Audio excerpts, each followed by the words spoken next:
Nesse vídeo eu vou falar sobre a cirrose biliar primária, que também é chamada de colangite biliar primária.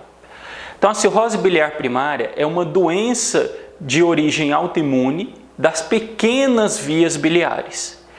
É uma doença onde a gente tem uma lesão e destruição progressiva dos ductos biliares menores, e essa lesão inflamatória autoimune é mediada por linfócitos T. E muitas das vezes o paciente evolui geralmente com insuficiência hepática e até mesmo cirrose. Como é uma doença de origem autoimune e a maioria das doenças de origem autoimune são mais comuns em mulheres, a cirrose biliar primária também é mais comum em mulheres, principalmente entre os 40 e 60 anos. Então, só para não esquecer, cirrose biliar primária é uma doença autoimune dos ductos biliares pequenos. Essa lesão é mediada por linfócitos T, é mais comum em mulheres entre 40 e 60 anos. Apesar de ser uma doença de origem autoimune, a causa ainda é desconhecida. Alguns autores sugerem que alguns gatilhos possam desencadear essa doença em pessoas com uma predisposição genética. Então a gente tem uma certa predisposição genética, né? A cirrose biliar primária ela é 100 vezes mais comum em famílias onde se tem uma pessoa com a doença. Ela tem associação, por exemplo, com HLA-DR8, a HLA-DPB1 e HLA-DQB1. E tem alta concordância com gêmeos homozigóticos. Então isso sugere que ela tenha também uma predisposição genética, pessoas que têm familiares com cirrose biliar primária têm uma mais chance de ter uma doença. Então, além dos fatores genéticos, alguns fatores ambientais podem ser o gatilho para o aparecimento da doença. Entre esses fatores ambientais, a gente pode destacar infecções e o tabagismo. Então, seria mais ou menos o seguinte: a pessoa tem a predisposição genética, e aí uma infecção ou tabagismo é o gatilho para o aparecimento da doença. Alguns micro-organismos já foram relacionados à cirrose biliar primária, como retrovírus, Propionibacterium acnes, Chlamydia pneumoniae e Escherichia coli. Então, alguns micro-organismos já foram associados ao aparecimento da cirrose biliar primária. Como é que esses pacientes podem aparecer? Muitos deles, a maioria, vão se apresentar de forma assintomática. 50 a 60% dos casos de cirrose biliar primária são assintomáticos. Então, como que vai ser o aparecimento desse paciente? É aquele paciente que fez um exame laboratorial e percebeu, e o médico que pediu os exames percebeu alterações no hepatograma, principalmente alterações na fosfatase alcalina. Então, às vezes o paciente não está sentindo nada, fez um exame de rotina e viu lá que tem TGO, TGP, fosfatase alcalina, gama-GT aumentados, foram fazer uma avaliação e descobriram a cirrose biliar primária. Dentre os sintomas típicos, nós temos dois que são clássicos da cirrose biliar primária. Fadiga, presente em 50% dos pacientes com cirrose biliar primária, e prurido, que está presente em 20 a 70%. Então, se você tem uma mulher entre 40 e 70 anos, com aumento da fosfatase alcalina no laboratório, e prurido e fadiga, até se prova o contrário, ela tem cirrose biliar primária. Esse prurido, ele ocorre por aumento da deposição do ácido lipofosfatídico. E ele geralmente, o prurido, ele precede o aparecimento da icterícia, é pior à noite e nos dias quentes e úmidos. Ok? Então, se pensar em cirrose biliar primária, a gente vai pensar mulher, por volta dos 40, 60 anos, com fadiga e prurido e aumento da fosfatase alcalina. E em alguns casos, esses pacientes eles vão se encontrar de forma assintomática. Alguns pacientes eles vão ter um desconforto no hipocôndrio direito, aproximadamente 8%, e alguns vão se manifestar já com sintomas de insuficiência hepática. Então aquele paciente às vezes que já tem cirrose, então ele já vai aparecer com edema, com ascite, com icterícia, com circulação colateral, ou seja, com uma hemorragia digestiva, ou seja, com manifestações clínicas típicas da insuficiência hepática. Na pele, a gente pode ter a presença de xantomas e xantelasmas. Essas lesões de pele, elas são típicas, né, da hipercolesterolemia. Então, o paciente com cirrose biliar primária, ele pode ter altíssimos níveis de colesterol, às vezes passando de 1000.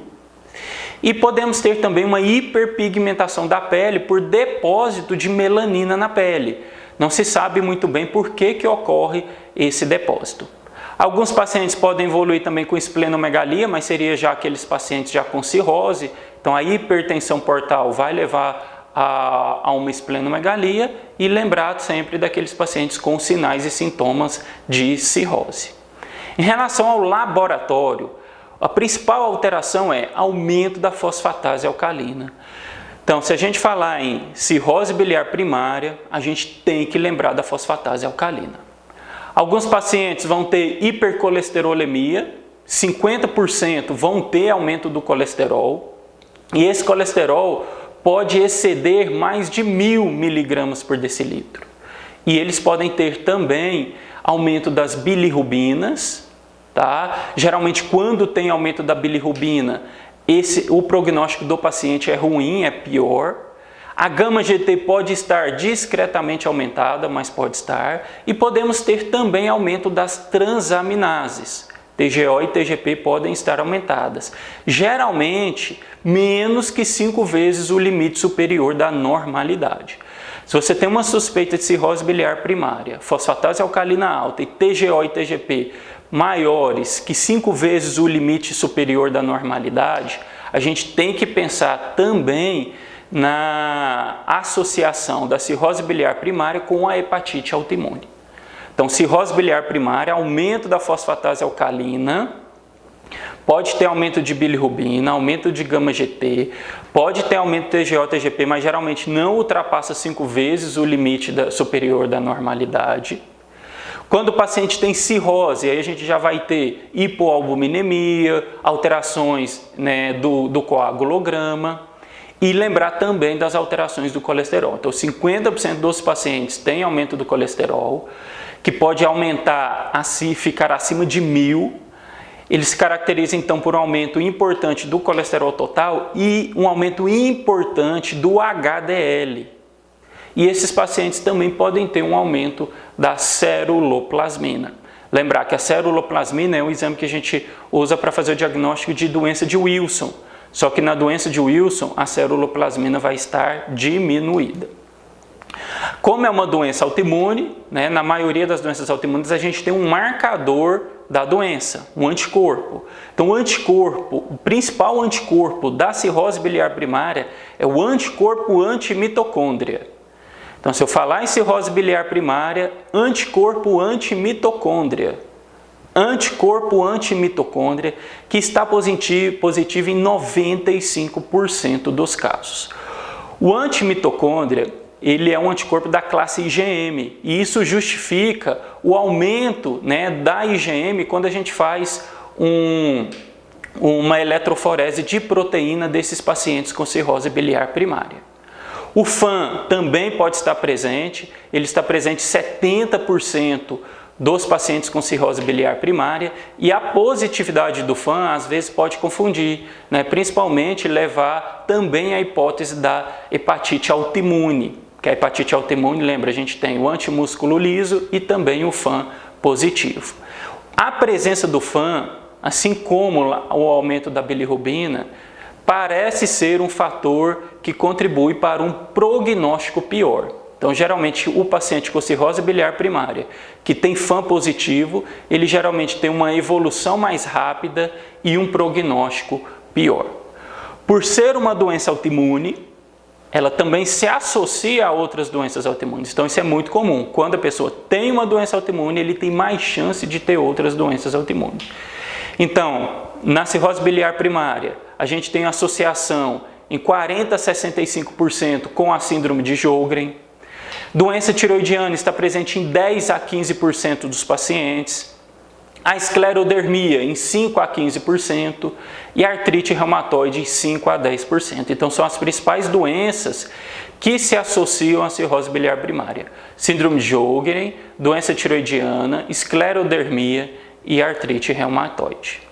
Entre as complicações, a cirrose, então esse paciente, ele, por lesão dos ductos biliares, ele pode evoluir com uma insuficiência hepática crônica.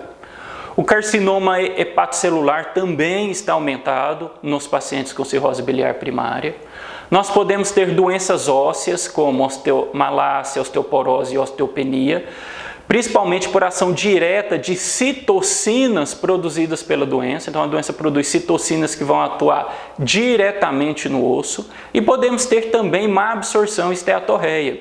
Então, na cirrose biliar primária, como a gente tem lesão dos ductos biliares, podemos ter comprometimento da absorção das gorduras da dieta. Então, o paciente pode evoluir com esteatorreia e deficiências nutricionais, principalmente deficiências das vitaminas lipossolúveis, da vitamina A, D, E e K. Então, isso a gente também tem que ficar atento nesses pacientes, muitas das vezes, para rastrear deficiências nutricionais em pacientes com cirrose biliar primária. Então, quando é que a gente vai suspeitar da cirrose biliar primária? Então, quando eu encontro, por exemplo, uma mulher com aumento da fosfatase alcalina, eu já comentei que a cirrose biliar primária é mais comum em mulheres, se caracteriza laboratorialmente por aumento da fosfatase alcalina. Os sintomas principais: prurido, fadiga, presença de icterícia, perda de peso, dor no hipocôndrio direito é comum, e reforça o diagnóstico a associação com outra doença autoimune. Então, sempre que nós temos um caso que aparentemente pode ser uma cirrose biliar primária, o que é interessante a gente afastar? Consumo de álcool e, principalmente, um processo obstrutivo da via biliar extrahepática. Então, às vezes, um cálculo, um tumor. Então, é sempre interessante a gente fazer, por exemplo, um ultrassom, uma tomografia, para avaliar via biliar extrahepática, para avaliar se o paciente ele não está tendo uma obstrução das vias biliares extrahepática.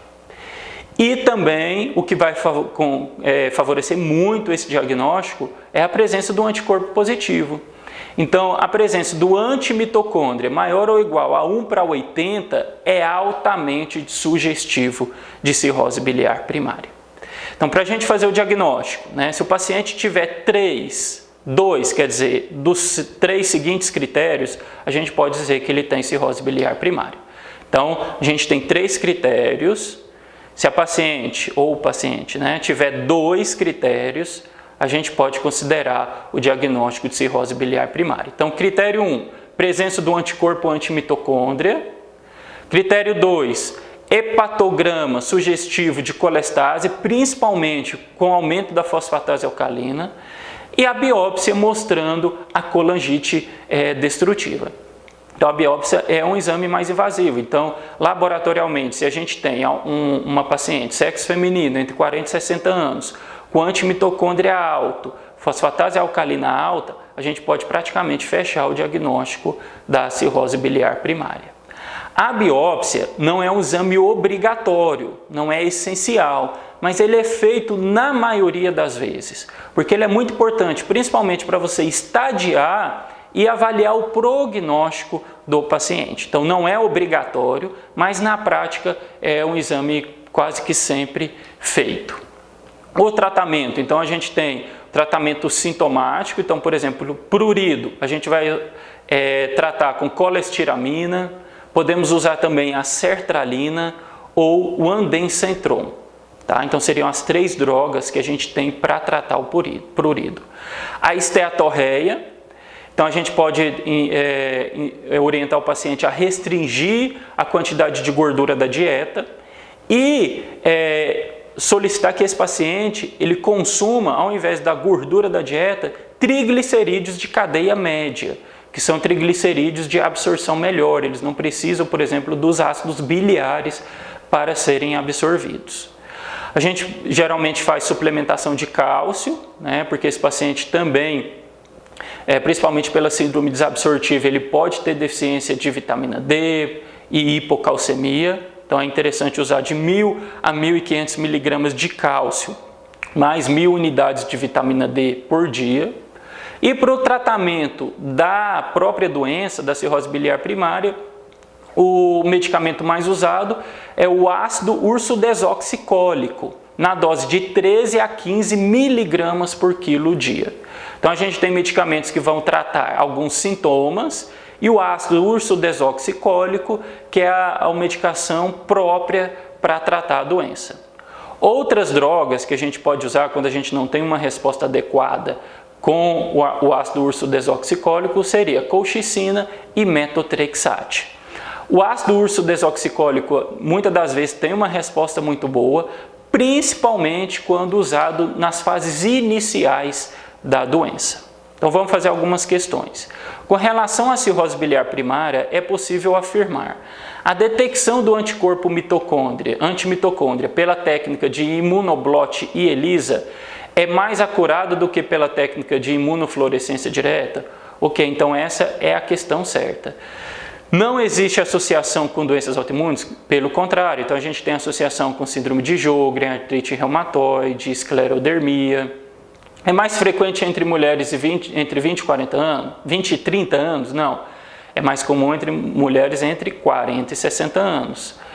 A prevalência de hepatocarcinoma nesses pacientes é alta? Aumenta o risco, mas a prevalência não é tão alta. Fator reumatoide, antimusculo liso e antinucleares são positivos em menos de 10%. Por exemplo, o FAN ele é positivo em até 70% dos pacientes. Nos quadros de cirrose biliar primária, pode-se observar melhora do quadro bioquímico e histológico com o uso do ácido ursodesoxicólico. Então, ursodiol é a medicação de primeira escolha para tratar a cirrose biliar primária. A cirrose biliar primária foi descrita por Addison e Gould em 1851 e por Hanot em 1876. A cirrose biliar primária é uma doença de causa ainda pouco esclarecida. Sobre essa doença, assinale a alternativa correta. A colestase não é uma característica comum da doença, pelo contrário, é uma síndrome colestática. Costuma cursar com a presença de anticorpo antimitocôndria? Ok, não tem nem mais dúvida, né? Então essa é a resposta correta. Assinale o marcador sorológico da cirrose biliar primária, anticorpo antimitocôndria. Qual o marcador se encontra alterado na cirrose biliar primária? Anticorpo antimitocôndria. Uma paciente recebeu recentemente o diagnóstico de cirrose biliar primária. Qual das características abaixo provavelmente será observada nesse caso? Surgimento de prurido palmoplantar após elevação da bilirrubina para níveis acima de 3. Lembra que eu comentei que geralmente o prurido ele vem antes da icterícia. Distúrbios do metabolismo ósseo, como osteomalácia e osteoporose acelerada? Com certeza. Anticorpo antimitocôndria positivo em 60% dos casos? Não, chega a 95% dos casos. Esteatorreia secundária à insuficiência pancreática? Não, a esteatorreia ocorre pela incapacidade de secreção dos ácidos biliares. Então a letra correta é a letra B. Em relação à cirrose biliar primária, é correto afirmar que anticorpos antimitocôndria são detectáveis em mais de 90% dos casos? Correto. Então, em 95% dos casos, então a letra A já é a letra, a alternativa correta. Paciente do sexo feminino, 42 anos, portadora de hipotiroidismo, então já tem provavelmente uma doença autoimune, em uso de levotiroxina, queixas de prurido em membros superiores e inferiores e fadiga, ou seja, as duas manifestações clínicas típicas da cirrose biliar primária. Apresenta-se ao pronto-socorro ictérica e aumento da gama-GT e fosfatase alcalina. A ultrassom apresenta hepatomegalia e colelitíase sem dilatação das vias biliares, ou seja, não é o cálculo biliar que está causando a colestase. Assinale a alternativa que indica o diagnóstico mais provável, cirrose biliar primária. Então, mulher entre 40 e 60 anos, com prurido, com fadiga, aumento da fosfatase alcalina, hepatomegalia, não tem dúvida, né? E ainda associada a uma outra doença autoimune. Então, mulher de 45 anos, com queixa principal de fadiga, observou-se no exame físico fígado palpável, então hepatomegalia, com borda romba, consistência aumentada, superfície lisa e hepatometria de 13 centímetros. Exames laboratoriais apresentaram os seguintes resultados: gama GT 123, TGO e TGP, né, ALT 45, AST 68, um pouco aumentadas, bilirrubina total de 1, bilirrubina indireta de 0,8 e marcadores virais negativos, ou seja, descartou uma hepatite viral. Outros exames foram solicitados, porém a paciente trouxe somente o resultado de biópsia hepática e revelou granulomas no espaço porta. O provável diagnóstico é, então, cirrose biliar primária. Ok? Então era isso, espero que vocês tenham gostado. Até mais!